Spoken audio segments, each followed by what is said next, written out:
Hello ladies and gentlemen, my name is Jake and today I'm joined by Jaysen Miguel, the Bunbury Mayor.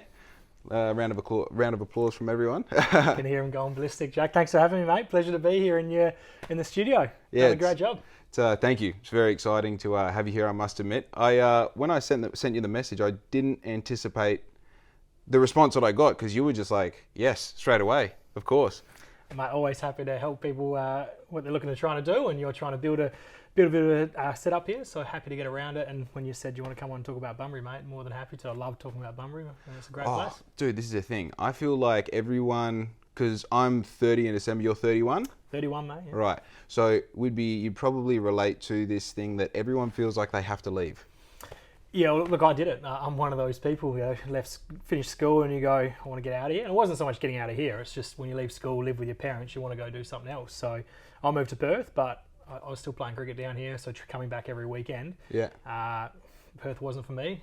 The whole busyness. I just recently come back from London. I could never see myself living in a city. Yeah. It's just chaos. So down here in Bunbury, it's the lifestyle. You know, local cricket club, work locally, play footy locally, golf locally. So everything's within 5 minutes. So I just love it down here, mate. I think, you know, people give it a bit of a hard time. There's nothing to do. But there's so much to do if you have a look around. Yeah, man. And there's more and more happening. And look, I've got a lot of good friends in Bunbury, a lot of good people in Bunbury. So I'm never leaving, mate. I love it here. And I think more and more people are starting to see that.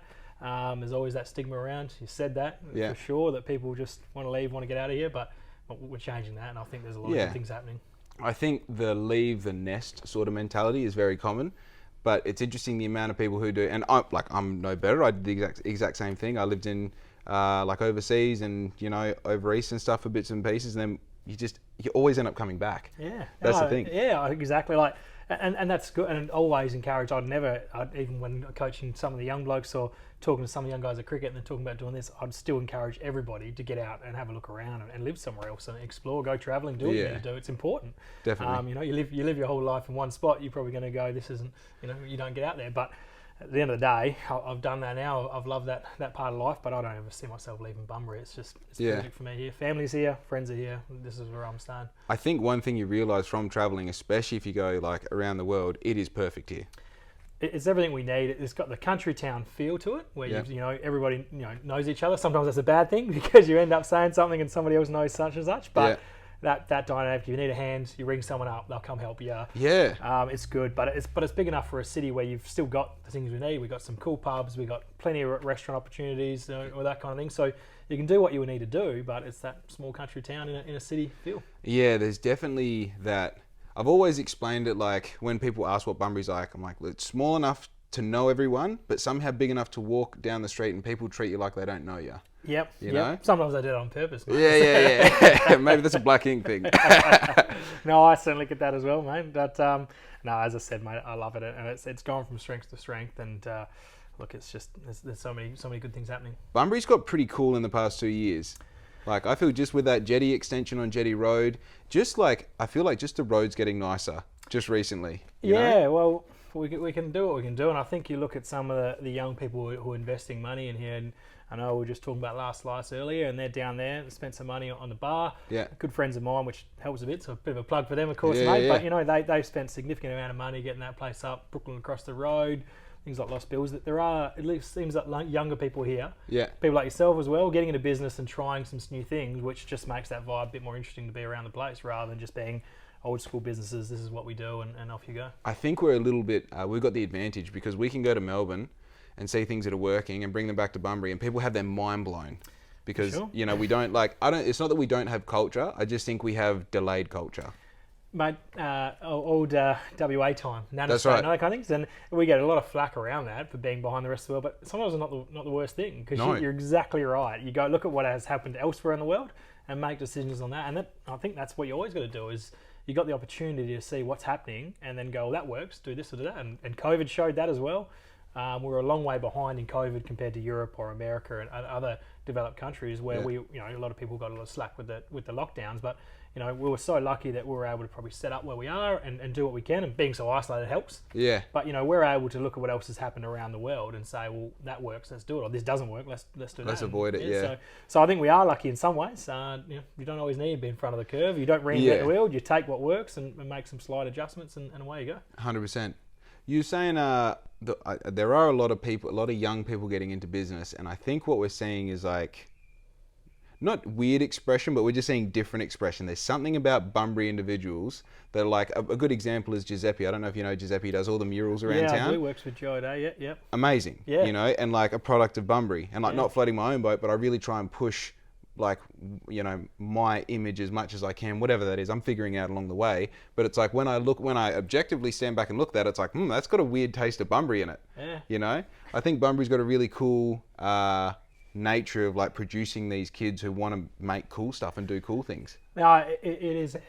He does some great stuff. You know, we had Andrew Fraser down here doing some stuff as well, of course. So, and I know that that's extended now with some really good programs that the council are doing with the schools, and Bunbury High being one of those. So I know they painted some murals out on the Jetty Road, got the kids down there and said, right, here's an empty space, do what you want to do. So have a look at that. Yeah, down Jetty Road. Andrew Fraser helped them down there. Yeah. But it's about, because you know that's the beauty of having kids who are learning that stuff, get them in early and getting an interest in that. Yeah, 100%. I think a lot of that is just exposure. I was having this conversation the other day that I feel that I think this is more a me problem than the education system problem, but I feel like get kids doing stuff like with their hands while they're still in school so they get a feel for it, and like especially in the creative scene, because I think if you're a creative, sometimes you've got this what would you call it, like program in your head where you don't see a viable option to monetize it in the future.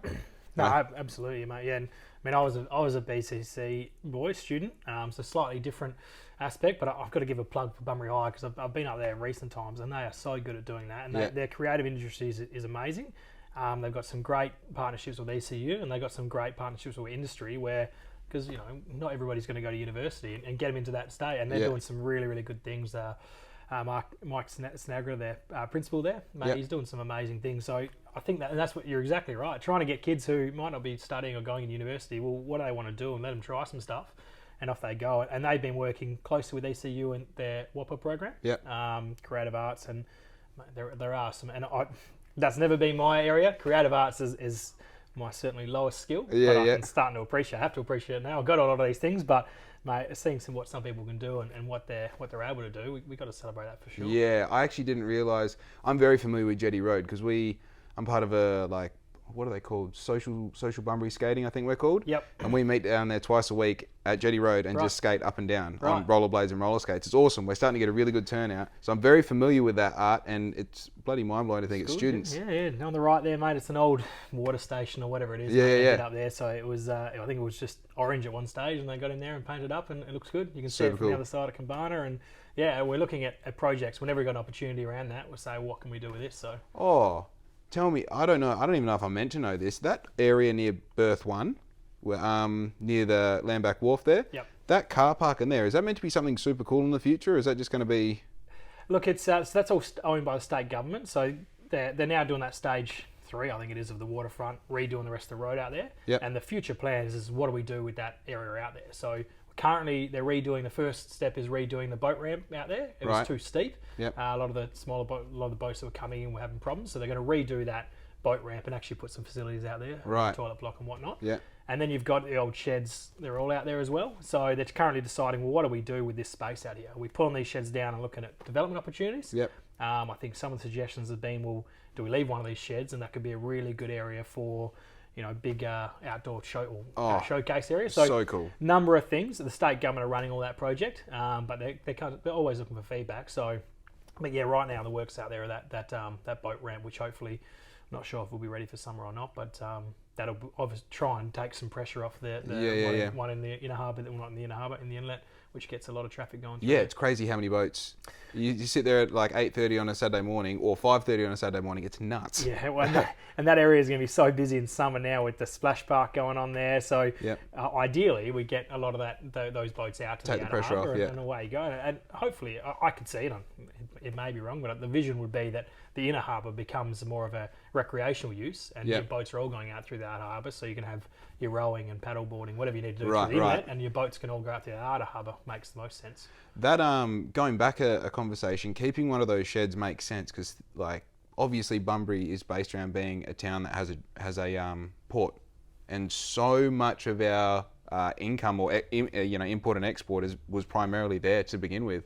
So keeping those sheds would a shed would be almost essential. Yeah, so the Outer Harbour hardly use the berth out there now. So Yeah. I think the plan is, well, when they expand or when don't need to utilise that berth out there anymore, then that could be used for community purposes. But those conversations between the Port Authority and the state government will continue. Yeah. But yeah, and just sometimes having big space is, if we wanted to have a boat show or whatever it may be out there, you've got all that space to do things. So until the time that there's development ready, I mean, right now I don't think the demand's probably there, but if all of a sudden we had hotel groups knocking down because imagine having a 10-story hotel, that'd be pretty cool as well, mate. But that's not probably a near future thing. So let's utilise it while we can. That is the other thought is like, I would love to stay in that hotel and I would love to be the owner of that hotel. Those two perspectives I completely understand. As a Bunbury resident, I feel like I wouldn't love seeing that as a hotel.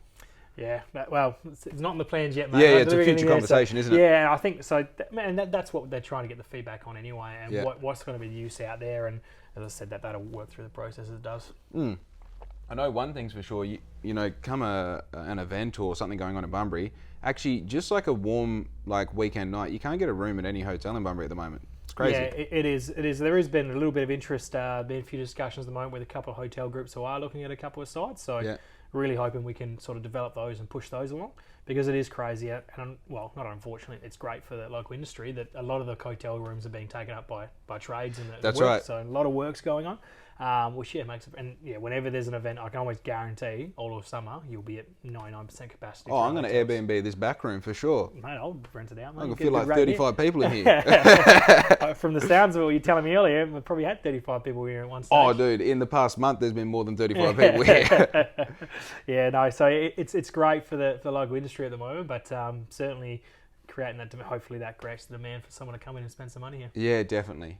Now, I can't go without forgetting, the skate park is absolutely nuts. Yeah, well, you mentioned you're a skater, so good to see you. Good to hear from a skating perspective as well, because I'm not a skater. Yeah. But look, it's probably gone bigger than expectations. Definitely gone bigger than expectations. Yeah. It was. It started as a bit of a thought bubble. In fact, I'll never forget John Dixon coming into council at a council meeting some 5 years ago and basically saying we need to put a skate park in. And we had all these stats and had a little bit of state. Very good talker, John Dixon. And I remember the question went back to him, so well, how big are you talking here? And his comment was, mate, this has got to be bigger than Bustleton's. That was it. That was his only comment. And it started as a skate park, got the youth committee involved and said, what are we looking here? And it grew from, well, it's not just a skate park, it's about a precinct and you got your parkour and all those things are, starting to become bigger and bigger. When I was growing up, I think skaters were maybe more for the bit of the rougher crowd at the side. It was probably a smaller thing, but it's you go down there now and there's kids all over the place on scooters and bikes and skaters, and mate, it's fantastic, and it's creating. We talk about trying to make Bunbury a destination. I think it is big for families now. You got a young kid in Perth and you're looking for the weekend. You go, I can take the kids down to Bustleton again and go on the beach, or let's go have a look at the youth precinct and bring them down there. And I can just see that during the school holidays is going to be bananas, mate. The early opening, because I think they opened it, whatever it was, like 10 days early or something to match the beginning of the school holidays. That first day was absolute mayhem. It was so cool to see, because you forget that many people actually are in Bunbury. For sure. We actually sent we sent a staff member down second week of the school holidays, because it actually come from someone suggested and said, oh, what kind of people are going down there? So I asked the staff and said, can we send someone to do a survey? And they went down there, was running the numbers. I think on the Monday they had like 400 survey results. The Thursday they had 800 survey results. And this was over a 2-hour period. They weren't getting everybody. Yeah. I think for the week it was about 1,500 or whatever it was, maybe a bit more. And it just showed the stats. And it was about 30% of the people down there were outside the southwest region. So people come from Perth, Rockingham, and I was sort of asking about that. And the overall feedback was incredible. So, and that's in the middle of a winter school holidays. It's been open for a week. So the summer school holidays, our actual official opening is going to be the summer school holidays. I think it's the 7th of October. Over a weekend, they're doing a full-on event, skating events. You might have to enter in, mate. You might be half a chance. Dude, that's not my thing, but yeah. That's the thing. I was going to say that just now. I'm actually a speed skater by sport. Yep. So I was for lack of better words, a professional speed skater for about 12 months at the end of my career.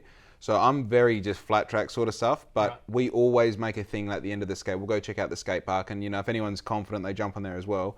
But we can go there at 8:30 on a Thursday night, and there'll be kids that are 15, 14, just shredding. I think it's a great case of build it and they will come. Yeah, for sure. And I look back, as I said, I'm not a skater, but I know the last Olympics and the young Aussie who won the gold medal in the skateboarding, and like it just, I was watching every bit of it, and you're just getting around it. It was pretty cool to watch, and that's going to be a big thing going into the future. So we've got these kids with pretty extreme talent, and dude, a lot of these kids, they're not just super. Obviously, they're good at balance and all that. They're athletes. Like you see these kids stretching and stuff before they start skating. It's like, and I think that's like you say before. When we were growing up, skating was definitely like a you didn't brush your teeth sort of activity, and now it's like you can have a kid that's super smart who skateboards because it's a sport. It's not just a hobby. Olympic event, mate. Yeah, and speed skating still isn't. We'll get there, mate. We'll get there. Yeah, hopefully.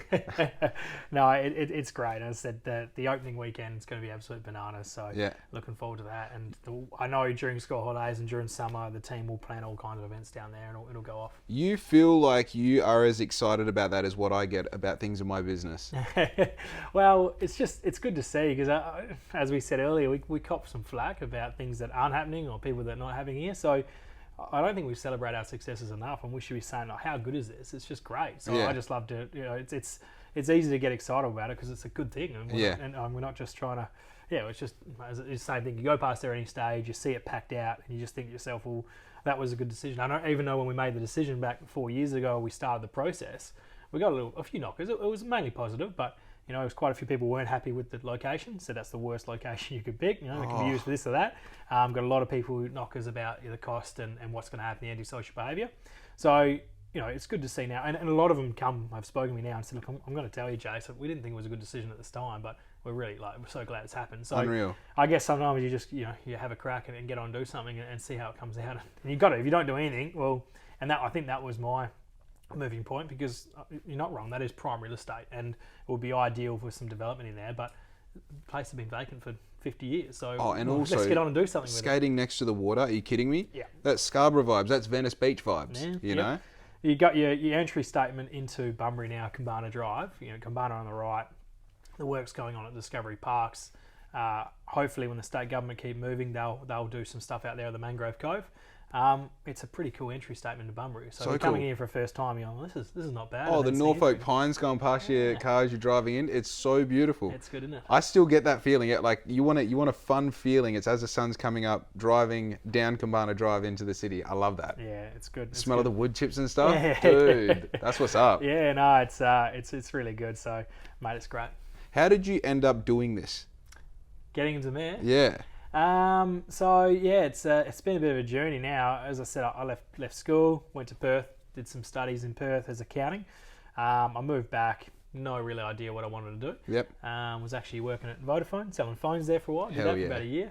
What phones were hot at the time you were working at Vodafone? Geez, that was a while ago. I think iPhones had just started rolling out. So you would have sold Razr flip phones for sure. Yeah, Razr. Hell yeah, dude. Yeah, mate, I loved it. And at the time, Vodafone, and I don't know what it's like these days, but it was pretty bad service down here. Yeah. So you'd sell up a package, sell a plan. Yeah, it's going to be good. And then 6 hours later, they'd come back and go, mate, this phone doesn't work in my house. I'm like, no worries, mate, do a refund and off you go. So you know what? You're absolutely right. It doesn't. Check the old coverage map. Well, it tells us it's meant to work, but yeah, so look, it's been a bit of a journey from there. As I said, I didn't know what I was doing with studies. I think I might have been putting studies on hold. Yep. But ended up getting a job at I was playing cricket, still at the same cricket club, and a couple of the life members at the club said, "What are you doing?"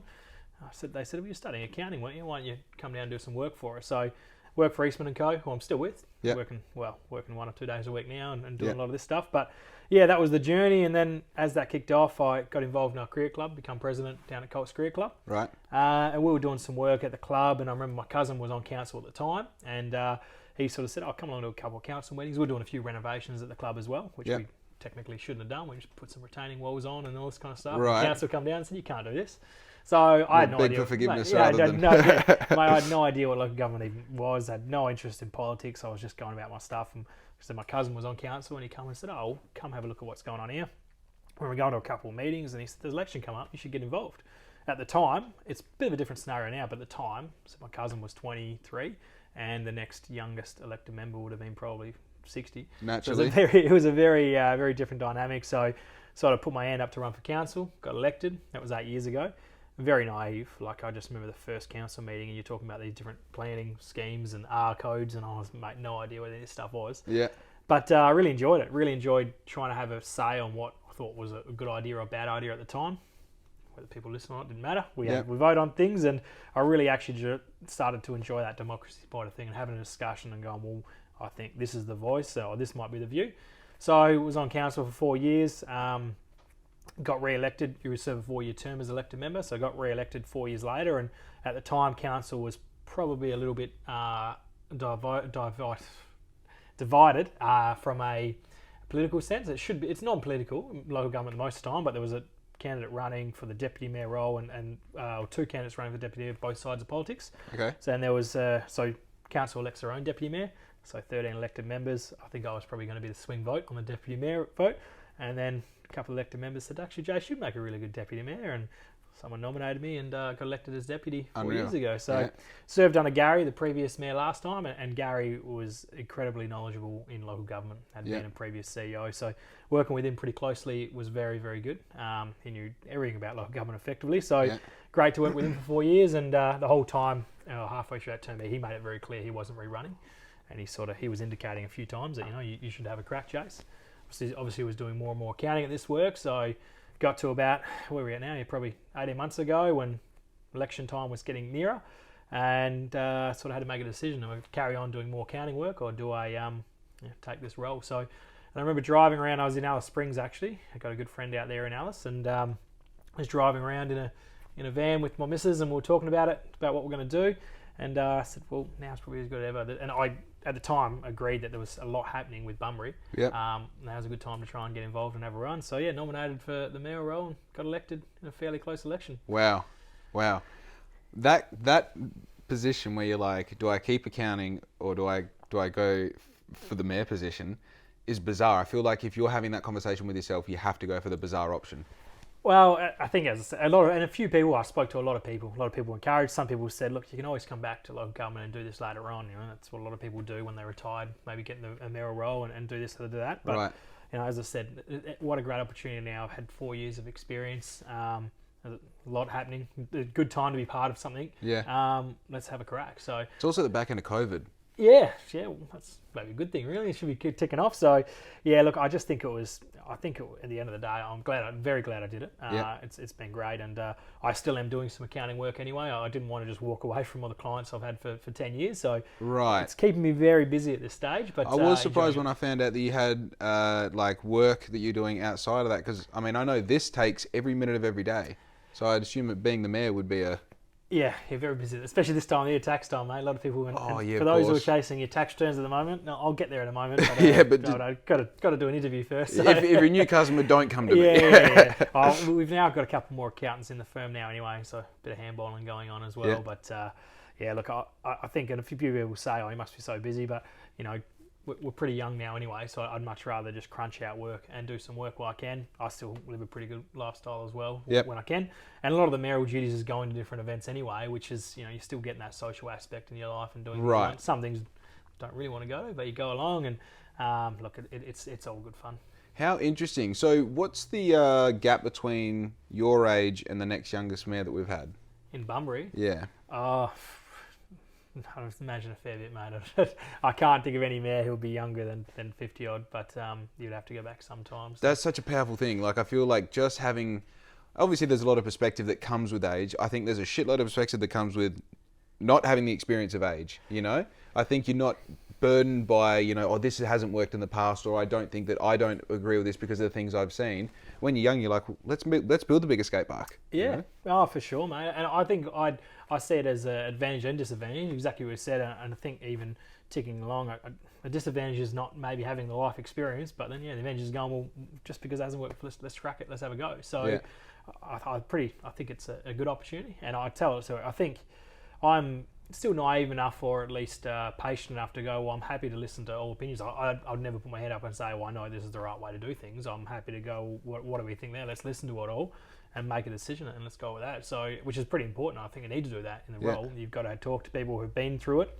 But they might say, well, you can't do this because it's never worked before, but have we tried doing it a different way? So, and having a bit of a business background as well through accounting, I think sometimes we've got to look at that differently and going, well, local government's always done this, and that's what they've done, but should we be doing it? Should we be doing it differently? So, yeah, look, it's I said it's exciting. I'm really enjoying it, and hopefully we're trying to make some good decisions. I think it's cool that you've got an accounting background because that gives you an idea of like the heartbeat of small and medium business and large business. I don't know in Bunbury, so you understand what like really matters, you know. Yeah, well, and that's why I think still being in the role was important to me as well. Accounting role is that I can talk to some of my clients and we can be out there doing the community consultation and getting all this feedback and this is right, and then you sit down with a couple of business clients. They're like, "That's a stupid decision." You're like, "Oh, right, okay." Well, so they're the ones actually running the business, so sometimes don't get involved in the whole community consultation, but you might hear it straight up from some people. So still good to have that insight, and certainly from the business point of view as well, because business people think differently on how accountants make decisions. We got to make community-minded decisions, of course, but business people go, well, if we make a decision which is going to affect them in a certain way, the rates is always a big one, of course. We do that, so yeah, it's good to have that finger on the pulse sometimes. There's a million decisions that have to be made all the time as well, isn't there? There is, and look, sometimes a lot of people agree with them, sometimes people don't agree with them, and we cop some slack over those, and look, sometimes we're going to make mistakes, recognise that as well, but most important thing we do as elected members, because it's myself and 12 elected members, of course, we go through the data and information in front of us and try and make a decision that we think's best at the time.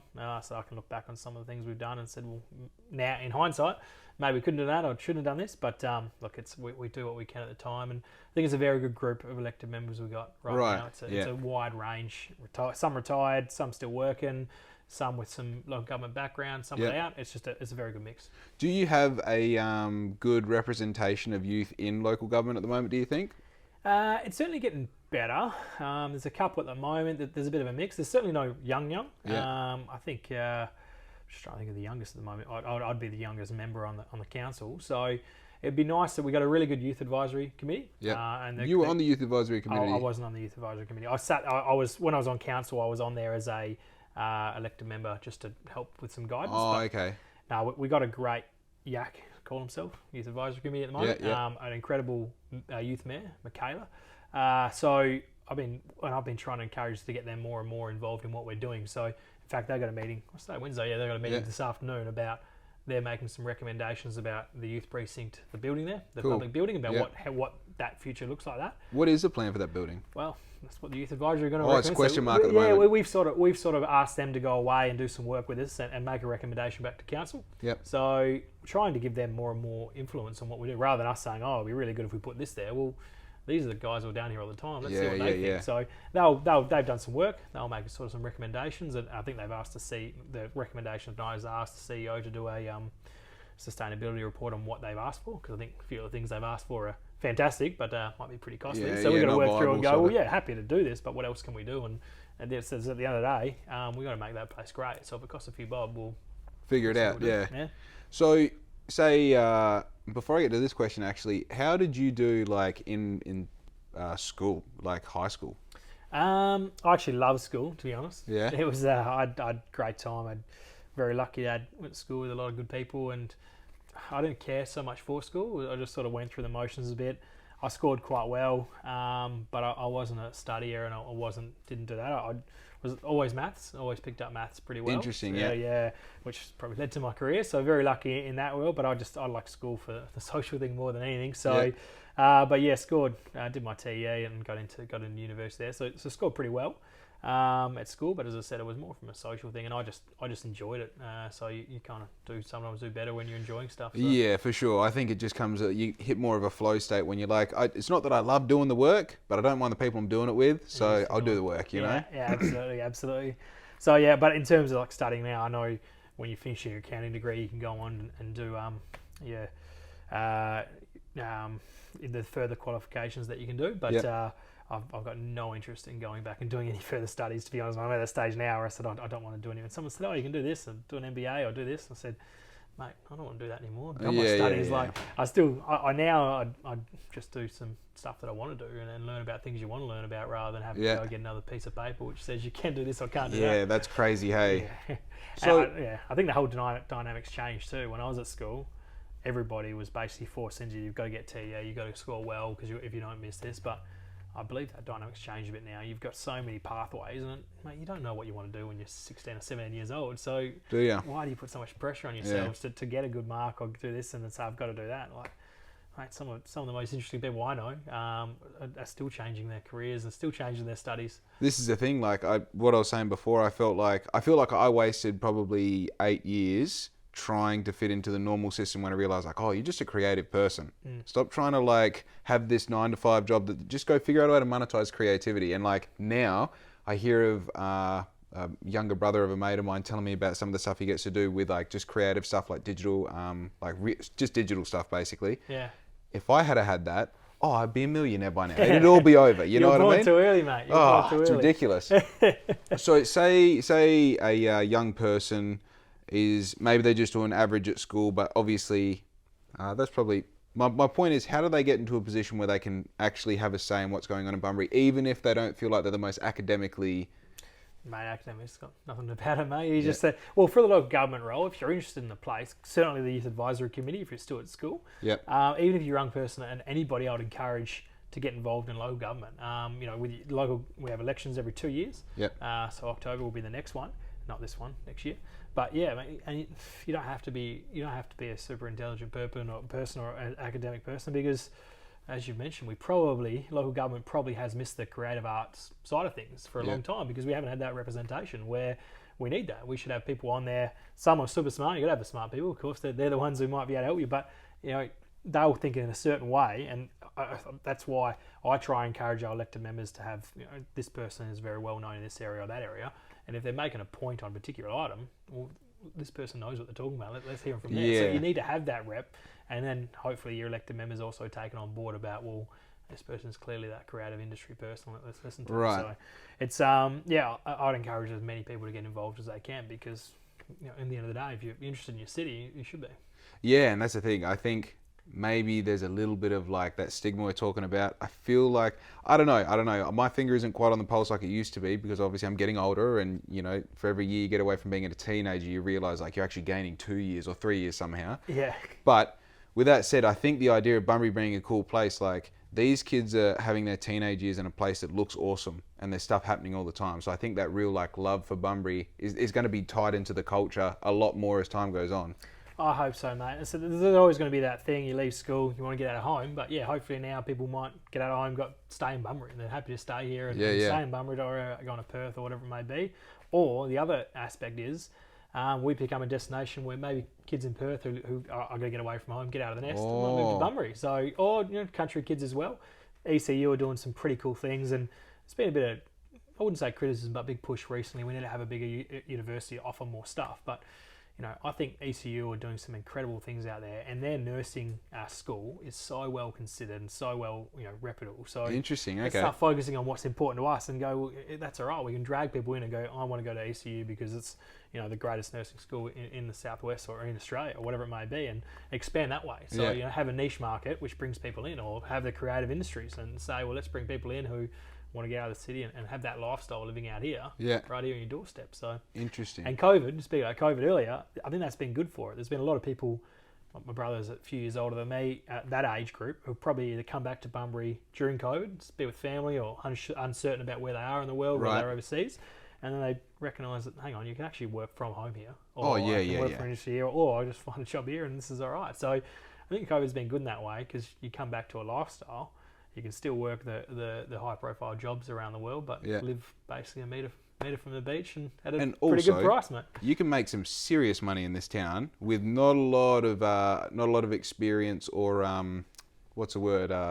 Like specific knowledge. Yeah, for sure, mate. If you're good at what you are, mate, you'll go well. And there's so much happening right now, and there's a lot of money being spent from the government, from private enterprise. So yeah, it's a booming sort of little area, and it's a good time to get involved for sure. What are you excited about in like the next 12 months? What's something that you're looking forward to? The next 12 months, as I mentioned earlier, a bit of a sneak peek about some of the hotels. There's one or two. There's currently the one it was publicised next to the Lighthouse Hotel, massive big block there. Okay. That's all been signed off in terms of them working through their DA. So it was a heads of agreement into a sale negotiation, but of course they've got to hit a few targets along the way. Yep. Speaking with them recently, them like everyone else are having some cost escalations in what they were doing, so they're redoing their plans. I can't wait till we get a shovel on the ground there to actually see things happen, because unfortunately Bunbury's had a lot of things where we've had almost there and it's never got over the line. So if we can see stuff like that, there's another one that's sort of ticking along. If we can sort of see one of those actually get off the ground, mate, it'll just kick off again what's already happening. So super keen for that. Coming into summer, so many events coming up. Oh yeah, dude. Yeah, I'm just looking forward to warmer weather. Yeah, and things that have probably been away for a while. I mean, I've never been a huge GTM fan. The festival scene hasn't really for me, but them coming back, again, you're bringing whatever 20,000 people. Huge. To the event. I know that speaking with the guys, the Irish guys, they're running St. Paddy's Day down here next year, so that gets 35,000 people to St. Paddy's Day in Perth. So won't imagine we'll be there just yet, but that's going to be something that'll just continue to grow and let's try and put a couple of iconic events in Bunbury, which people go, that's going on. So said some pretty cool things going on. Obviously the whole price escalations at the moment making things a bit tougher to see some development, but yeah, I think things get more expensive every 10 minutes at the moment. It's crazy, and again, maybe that country town side of things is probably a little bit helpful for us, because if you're looking to do a development over here, you might go to your mate, well, we can sort out here, rather than dealing with big multicultural. So yeah, problem is they've still got to source all the materials, which is where things are getting rough. That's where the cost is, yeah. And the transport, because we are considered a regional destination, which is crazy. Yeah, you know, for sure. But no, as I said, mate, some pretty exciting stuff, and I'm pretty excited about the future. Yeah, hell yeah. Well, look, I don't want to hold you up. Yeah, you have to be somewhere in 7 minutes, so we better wrap this up. Thank you very much, mate. I certainly appreciate being here, mate. It's been a pleasure. Didn't get to suck into any of the fireball there, mate, but look, we can do a shot from the bottle right now. You go first. Go on, it's all yours. Oh, you're going to follow me down, are you, mate? Yeah, fucking oath. It's a brand newie, mate. I don't want to open it up. No, I got it for you. You'll be fine. I was introduced to fireball in the States when I travelled around the States, and I made a bit of a thing of it, and certainly was very keen along the way. Can't go straight from the bottle, can I, mate? Yeah, you can. You're the mayor. You can do anything you want. Oh, man. Oh, that's good. It's good for you, hey? Yeah, pitbull. We're past lunchtime anyway, so it's legal. Oh. Very good. Maybe I'll get some hairs on my chest now. Thanks again, mate. Been a pleasure to be here. Bloody oath, Jaysen. Cheers. Thanks, mate. Bye.